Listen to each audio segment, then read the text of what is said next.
Hey, what's going up, guys? It's Edgar here, bringing you my GPA battle. We recently had two coaches drop out, actually a couple weeks ago, and we've been in the process of finding some replacement coaches. And we found a replacement coach for which was my week 2 opponent, and we decided to give them a chance to have their makeup battle so that way they don't have that bad of a record where it's like all forfeit losses for them. So, as I agreed to the makeup battle, seemed only fair. I mean, I'd probably want the same thing if I was a replacement coach, so that way I don't have any forfeit losses. Um, and so my opponent's team is Tapu Koko, Halucha, Registeel, Politoed, Incineroar, Garbodor, Mega Blastoise, Kartana, Azelf, Gengar, and Flygon. Immediately, I hate this team. I do not like Coco and Lucha together. I do not like Rain. That's probably the team I don't like, because originally the team had Mega Swampert and Kingdra. And so, yeah, let's just get to what I brought. Um, I brought, I brought Toxapex, who's my main Halucha answer, with Baneful Bunker, Haze, Toxic Spike, Scald.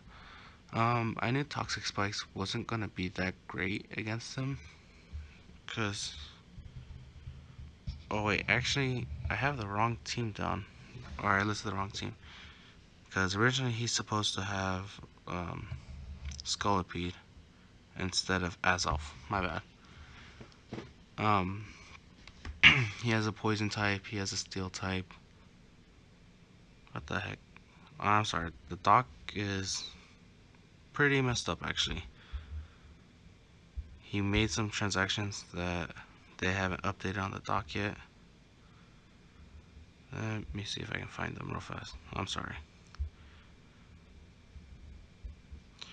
Okay, so he has the Mega Blastoise. He has Fortress instead of Registeel, Scolipede instead of Azelf, and Kartana instead of Superior.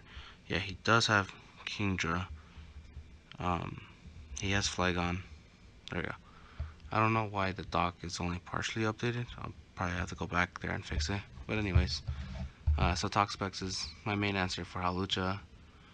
I know Toxic Spikes isn't great, but I just want to be able to whittle things down on his team.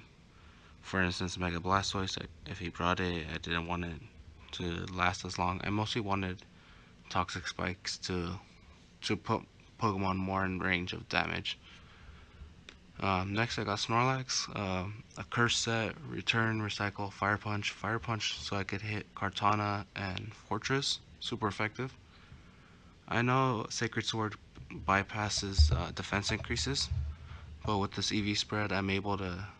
I think it's a 2 to 3 hit KO for a Sacred Sword, and it'll immediately pop my Figgy Berry or my Iapapa Berry, and Fire Punch will always OHKO Kartana. I think unless he's got Aqua Berry and a lot of HP investment, it's the only way he'll live. Tornado Styrian, also due to the fact that he's got Rain, Sweepers, and Halucha. I figured I needed more ways to kind of control speed since I don't have webs. That's why with my Tornado Styrian, I brought Icy Wind mostly to catch Pokemon on switch-ins. So for instance, if you brought in Kingdra and Rain, um, and I predicted a switch, I figured Icy Wind would be a good one to bring. Heat Wave mostly to hit again Kartana, Fortress, just because it's really super effective against them. Hurricane just is my main form of stab, especially if he brings Rain with 100% accuracy. Mega Latias, Dragon Pulse, Tailwind, Psychic, Recover. Psychic is just like a reliable stab move. Dragon Pulse mostly to hit Kingdra, since I think my only fairy is Slurpuff, and Slurpuff I think will only outspeed a Modest if I can trigger Unburden. Tangrowth I brought more of as a Fizz Def, mostly to hard check Tangrowth, not Tangrowth, Kartana, my bad. I'm bringing Hidden Power Fire, Leech Seed, Stun Spore, and Focus Blast, just as a way to to hit more. I know Focus Blast, Stun Spore, Leech Seed are like not the most accurate moves, but against Stun Spore just to help with speed control again, especially since he's got a Scolipede. He's got a originally he had a Swampert. I don't know why he kept prepping for Swampert when he has Mega Blastoise. And then Donphan, if I can get some damage off on Hawlucha, Ice Shard with the Icicle Plate should be able to deal with Hawlucha pretty easily. And again, it's all about just getting chipped down. I didn't really see, in terms of team preview, I didn't see Snorlax being able to set up that freely, except on a Coco that wasn't specs. On a Kingdra that wasn't specs. Mostly on his special attackers I saw Snorlax setting up on. But I figured if Snorlax can start just with one curse up, I think he could start putting in a lot of work against this team. And so immediately at team preview, I noticed no rain, but a lot of speed. And he has only 2 months affected by toxic spikes, which Blastoise being the main one, I want to be able to get chip on.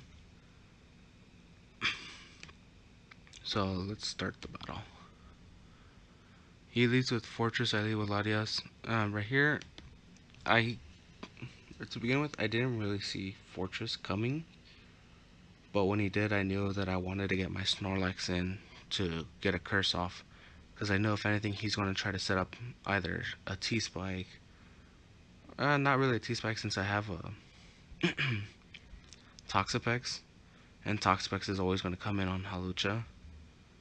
So I figured Snorlax could always come in on Fortress, get one curse off because he's immediately going to either try to keep setting up hazards, or switch out with like a Volt Switch, or just hard switch into Kartana. And immediately, it's as I predicted, he goes for Stealth Rock, I go for a Curse. I figure, what did I click again? Since I went for Curse and he clicks Volt Switch, I pop a Berry, Fire Punch, get rid of Kartana, who's a pretty big threat in stopping my Donphan. Overall, I wanted to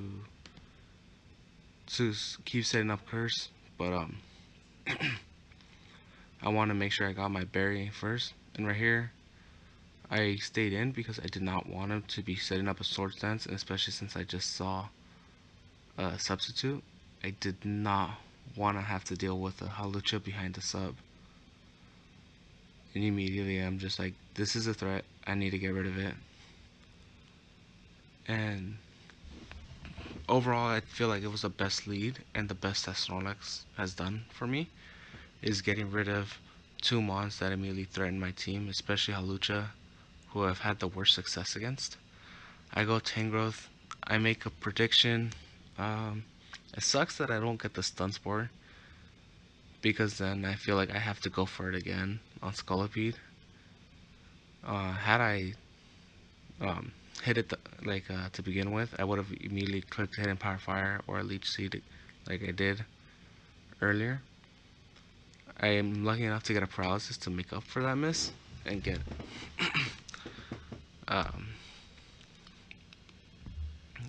an attack off. I did not want to switch in case he decided to Z move, whether it was a bug or poison. I go for Baneful Bunker just to predicting an Earthquake and also get a Leech Seed off. And it's unfortunate that I get another Paralysis, but this allows me to get my T-Spike up. Obviously he's going to try to Rapid Spin to keep it away. I'm not too worried though, because I know this Fortress can't do much. He has to go Coco to try to deal with it. And I should have easily predicted the, that he... so I ended up making a switch to Donphan when he... because I was expecting him to be Specs. And I was wrong, but I mean, it's not the worst thing. I get damage off of Blastoise, which was huge. I wasn't expecting that much damage. Water pulse does a decent amount, but I think dark pulse is always gonna just be doing more to me. And I decided I'll just go for toxic spike since he'll have to switch out. And if he goes into fortress, I think I just go tornado steering, and I think I pretty much just win. I go for the Z hurricane just to ensure I get the KO on Blastoise. Obviously the crit didn't matter too much. Then I just click heat wave, and pretty much from there, he's forced to go for hidden power ice on Donphan. If he has dazzling gleam on Megalodias. And obviously just that chip is very important because I didn't know how much HP he was going to be running. Boom. And I just win next turn with Donphan. Even if Poison didn't knock him out, Ice Shard would since I'm a max attack. Overall, I feel like I stressed out too much about this battle when I should have just saw it as another battle. I trust my prep, and in the end it worked out. I mean, I'm not too big on differential wins. I always felt like my battles tend to be more methodical, slower paced. Like, I feel like 30 to 40 turns is where I like my battles to be in. I know it might sound a bit boring, but it's just I like a slower paced game. Uh, every time I try to be more of a fast paced battler, I tend to make my decisions a lot faster and more rushed as opposed to actually thinking things out. And that's why I really like this team because it bringing stun spore I think was huge because had I not gone um, the paralysis on Scolipede could have easily just ran through my team, especially since I wouldn't have had Sturdy up thanks to Stealth Rock. And overall, I felt like this battle was really fun. The GPA battle, I think, for next week, for week 5, won't be up for another week or two since everyone's still trying to catch up on their battles.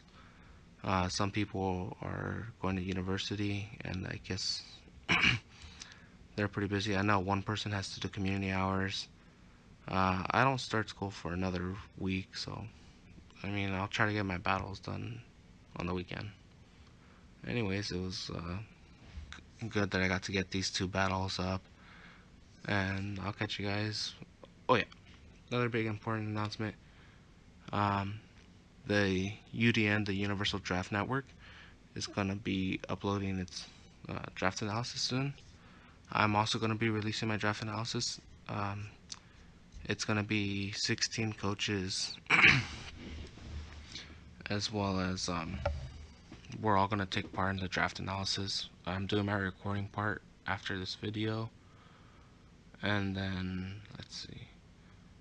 It's gonna be everyone's gonna be uploading, so obviously I'll have a link to everyone's YouTube account. I'll also leave a link to the UDN. Obviously, once I upload my draft analysis video, which won't go up till I think next week or a week and a half. Yeah. So that's everything. I hope you guys enjoy your day. Alright. Catch you guys later.